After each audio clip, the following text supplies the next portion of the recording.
અને હવે જોઈએ સમાચારો સુપરફાસ્ટ ને સૌથી પહેલા વાત કરીએ તો જમ્મુ કાશ્મીરના પુલવામામાં સુરક્ષા દળો દ્વારા ઠાર મરાયેલ લશ્કરના કમાન્ડર અબુ દુજાનાની જગ્યા હવે અબુ ઇસ્માઇલ લેશે। ઇસ્માઇલ એ જ આતંકી છે જેણે ગયા મહિને અમરનાથના યાત્રિકો ઉપર હુમલો કર્યો હતો। અબુ ઇસ્માઇલ લગભગ 3 વર્ષ પહેલા કાશ્મીર આવ્યો હતો।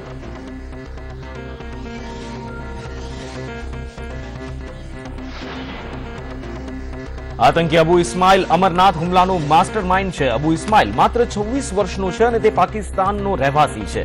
અબુ ઇસ્માઇલ પાકિસ્તાનના મીર ગામનો રહેવાસી છે। હાલમાં તે કાશ્મીરના પંપોર વિસ્તારમાં સક્રિય છે। જ્યારે આતંકી બુરહાનને સેનાએ ઠાર માર્યો ત્યારબાદ ઇસ્માઇલ સક્રિય થયો હતો।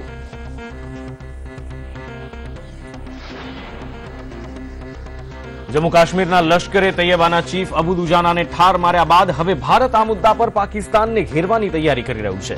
જમ્મુ કાશ્મીર પોલીસ અબુ દુજાનાની તમામ માહિતી એકઠી કરી રહી છે। જમ્મુ કાશ્મીર પોલીસ તેના ઘરનું સરનામું, પરિવારના સદસ્યોની તપાસ કરી રહી છે।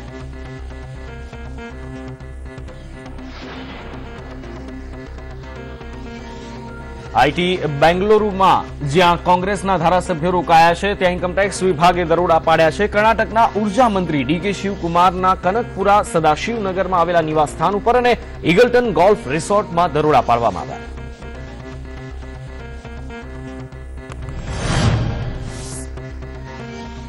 ધારાસભ્યોના હોસ્પિટાલિટી ઇન્ચાર્જ તરીકે ડીકે શિવકુમારના ઘર સહિત અલગ અલગ 35 જગ્યાએ ઇન્કમટેક્સ વિભાગે દરોડા પાડ્યા, જ્યાંથી 5 કરોડ રોકડા મળી આવ્યા છે। સવારે 7 વાગ્યાથી ગઈકાલે આ ઓપરેશન ચાલુ કરવામાં આવ્યું હતું।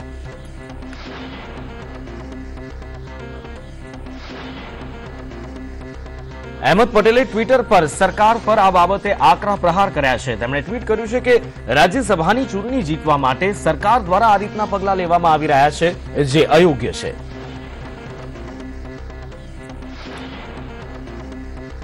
વિપક્ષ દ્વારા કોંગ્રેસના જે ધારાસભ્યોને હોટેલ ઇગલ્ટનમાં રાખવામાં આવ્યા છે ત્યાં જ ઇન્કમટેક્સ દ્વારા દરોડા પાડવામાં આવ્યા છે, જેને લઈને રાજ્યસભામાં ગઈકાલે હોબાળો મચ્યો।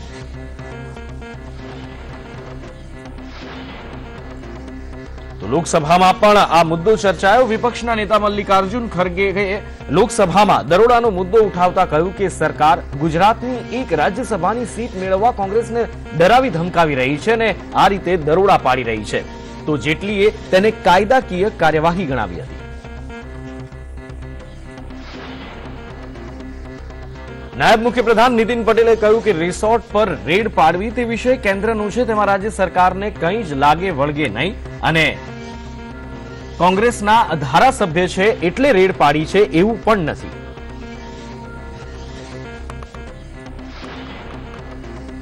ગુજરાતમાં યોજાવા જઈ રહેલ રાજ્યસભાની 3 સીટની ચૂંટણીમાં નોટા ઓપ્શન વિરુદ્ધ ગુજરાત કોંગ્રેસે સુપ્રીમ કોર્ટમાં અપીલ કરી છે। આ અરજીમાં ચૂંટણી વિભાગની 2014ની અધિસૂચનાને પડકારવામાં આવી છે।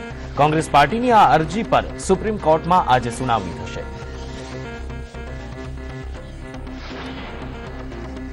રિઝર્વ બેંક ઓફ ઇન્ડિયાએ ક્રેડિટ પોલિસી જાહેર કરી। રિઝર્વ બેંકે લોકોને રાહત આપતા રેપો રેટમાં 0.25% ઘટાડો કર્યો, એટલે કે રેપો રેટ ઘટીને 6% થયો છે, જે 7 વર્ષની નીચી સપાટીએ છે।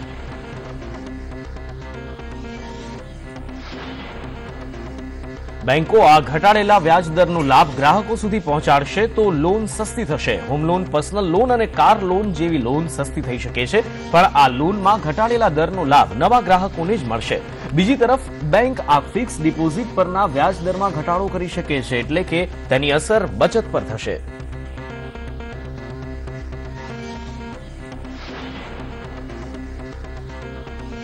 બિહારના મુખ્યમંત્રી નીતિશ કુમારની નવી કેબિનેટ અંગે વોટડોગ સંસ્થાના માધ્યમથી આંકડા પ્રમાણે નીતિશ કુમારની કેબિનેટમાં 76% મંત્રીઓ વિરુદ્ધ લૂંટફાટ, ચોરી, છેતરપિંડી અને સ્ત્રીઓ સામે હિંસા જેવા ગંભીર આરોપો છે। નીતિશ કુમારની નવી કેબિનેટના 29 માંથી 22 મંત્રી એટલે કે 76% મંત્રીઓ આરોપી છે।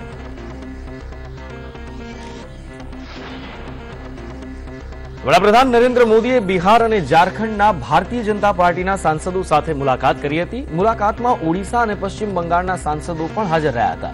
બિહારમાં જેડીયુ અને ભાજપના ગઠબંધનથી સરકાર બન્યા બાદ વડાપ્રધાને પહેલી વખત બિહારના સાંસદો સાથે મુલાકાત કરી।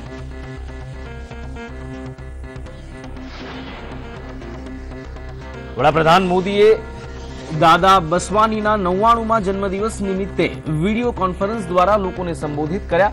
દાદા બસવાની એક માનવતાવાદી, દાર્શનિક, શિક્ષક, લેખક, શક્તિશાળી વક્તા અને અહિંસાના આધ્યાત્મિક નેતા માનવામાં આવે છે.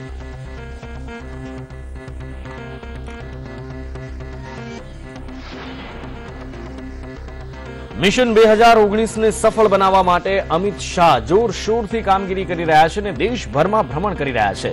ત્યારે હાલ તેઓ હરિયાણા પહોંચ્યા અને બહાદુરગઢમાં ત્યાંના મુખ્યપ્રધાન મનોહરલાલ ખટ્ટરે તેમનું સ્વાગત કર્યું. હરિયાણામાં 3 દિવસના પ્રવાસ દરમિયાન તેઓ રૂપરેખા તૈયાર કરશે અને સંગઠનને વિજય મંત્ર પણ આપશે.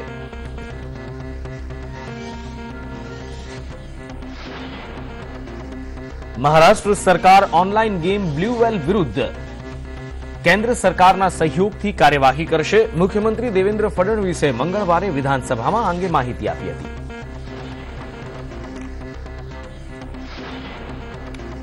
ઉત્તરાખંડના ચમોલીમાં ભારત અને ચીનની સેના વચ્ચે થઈ રહેલ અથડામણને લઈને સીમા પર વિવાદ વકરી રહ્યો છે. 1962 પછી પહેલીવાર એવો સમય આવ્યો છે કે ભારત અને ચીનની સેના સીમા પર સક્રિય થઈ છે. ચીનના બંકર એન્જિનિયર ગ્રુપે જૂના બંકરોનું સમારકામ પણ શરૂ કરાવી દીધું છે.